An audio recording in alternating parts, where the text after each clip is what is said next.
Hello, I'm Tara Pearson, Executive Director of the Greater Seminole Area Chamber of Commerce here in Seminole, Florida. And we're here today with Tom Dorywalski with Taylor Insurance Services and founder of Chamber Spectrum Benefits. Hi, Tom. Hi, how are you today? Good, how are you? Good. Thanks for being here. Thank you. You want to tell us a little bit about yourself? Yeah, Tom Dorywalski, Taylor Insurance Services. I am part of the architectural team that built Chamber Spectrum Benefits. I have been doing this now for 19 years. Started my career out working with employees one-on-one and have developed a career where I've actually worked in all aspects of the industry. So I am now located in South Georgia. Hopefully by March of this year, be relocating down here into Western Florida. Glad we could bring you down here. Yeah, I'm excited. I met you a couple of, almost 2 years ago, Yep. I think, Mhm. and when we started this venture together. So thank you for investing in our community, investing in our chamber, and helping me get this program off the ground. We're excited. We are too. So with that said, let's start with what is Chamber Spectrum Benefits? Chamber Spectrum Benefits is a major medical health insurance program where we are able to take health insurance and underwrite and rate small to mid-sized businesses under the umbrella of the chamber. So what we do is we give them an economies of scale feel. So what we've seen over the last 20 years, health insurance premiums have increased dramatically, healthcare costs have increased dramatically, and what we see is that the average employee cannot even afford to go to the doctor, cannot afford to access a healthcare system. So what this does is we're able to bring premiums down, we're able to bring out-of-pocket costs down because we are now taking a 5, 6, 7 life group, 10 life group, and giving them the rates and the benefit plan designs as if they are a large employer. Using the power of chamber membership. That's right? exactly right, using the power of your membership. Why was CSB developed? And what is the ultimate goal of the program? So it was developed because in 1999, if you looked at health insurance premiums in this country, they were averaging for an employee only about $2,700.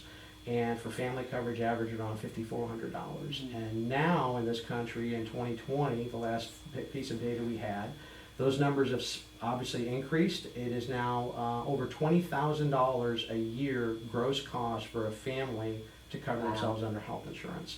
$7,400 for an individual. And so that was it. And what we saw this happening, it's been progressive. And we heard it from our clients and we heard it from our employers. And so we worked with the stop-loss carriers and the different administrators to develop this because now we can bring it to the smaller groups. Fantastic.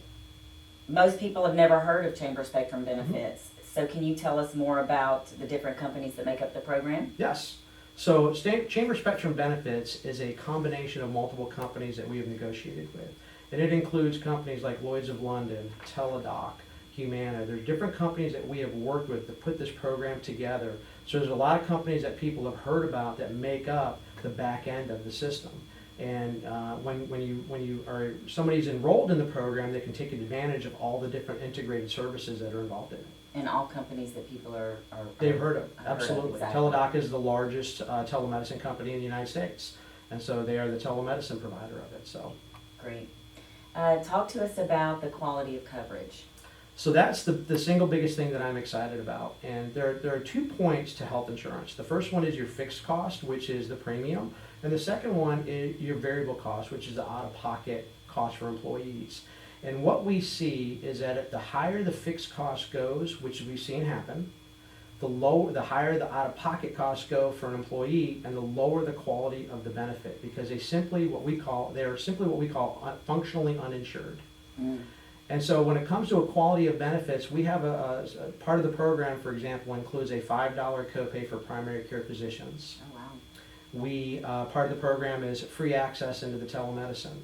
So fundamentally, an employee can access telemedicine for free. They can access a primary care physician for $5. They can access urgent care for $50.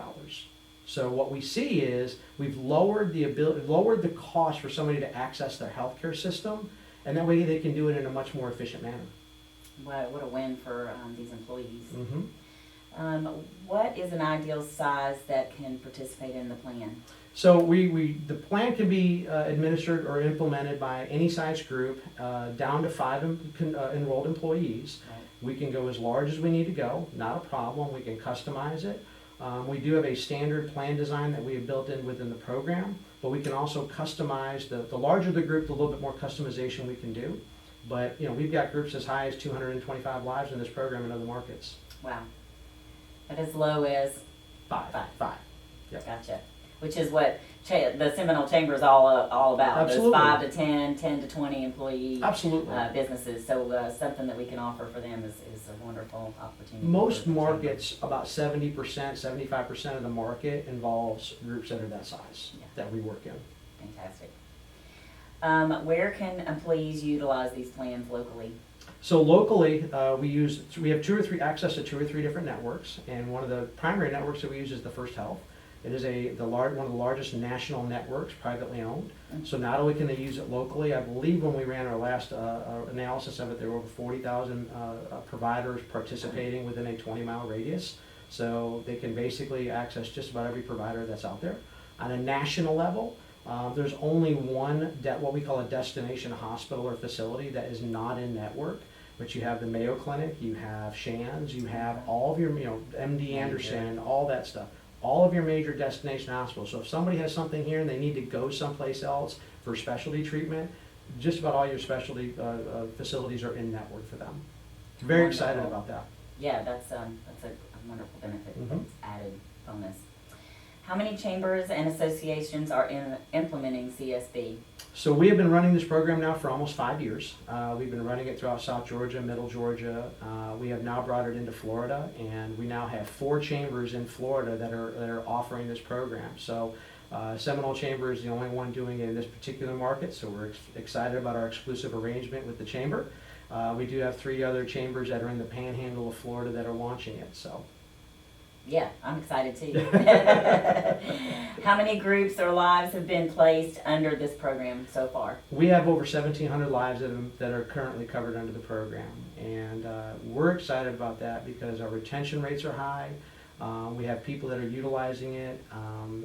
One of the things that we're excited about the program that proves to us the efficacy of it, I guess you call it, is that whenever we go into a group, we always have an increase in participation.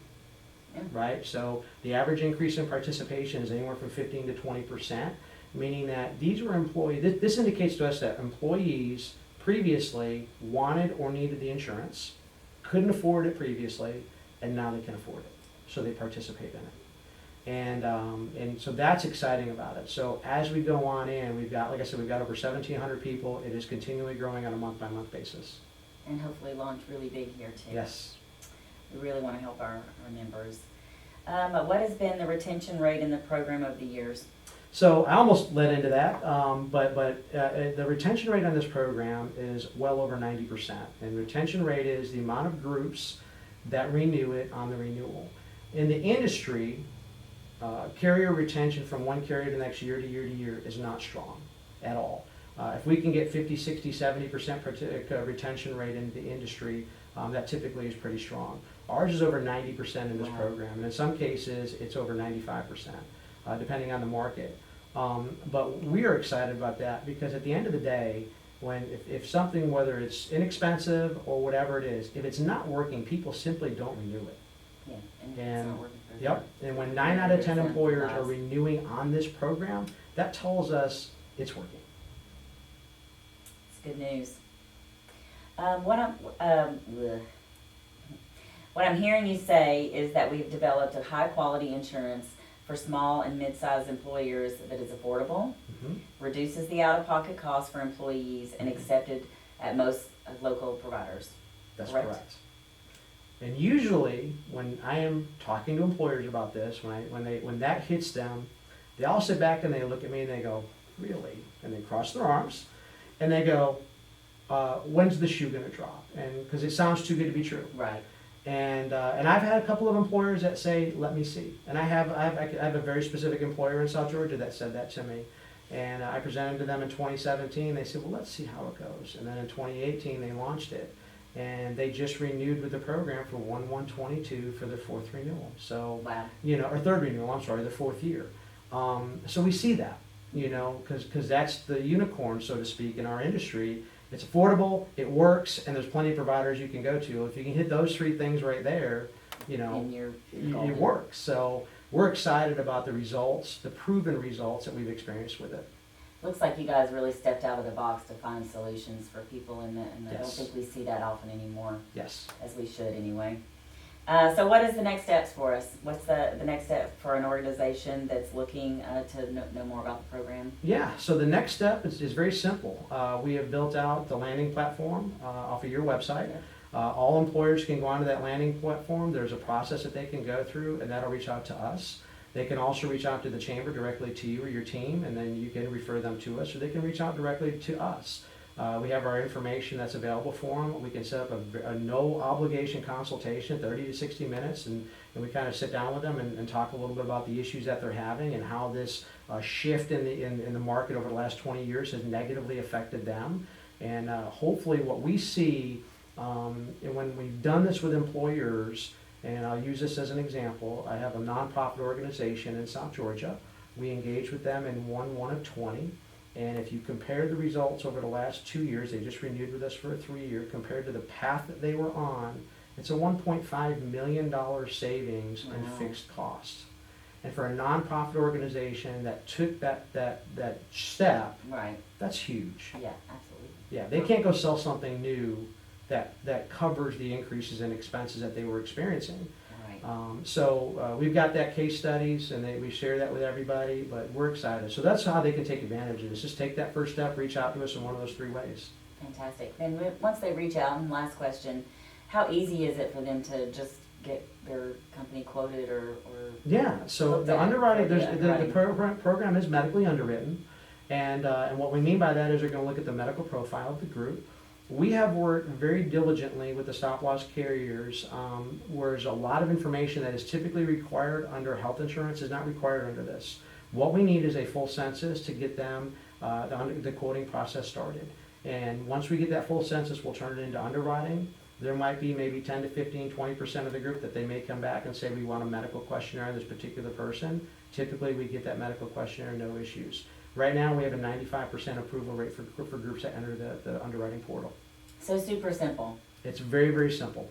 That's Wonderful. correct. Well, thank you so much for explaining all this to us and our audience, and we'll be talking more, I know. Thank you so much.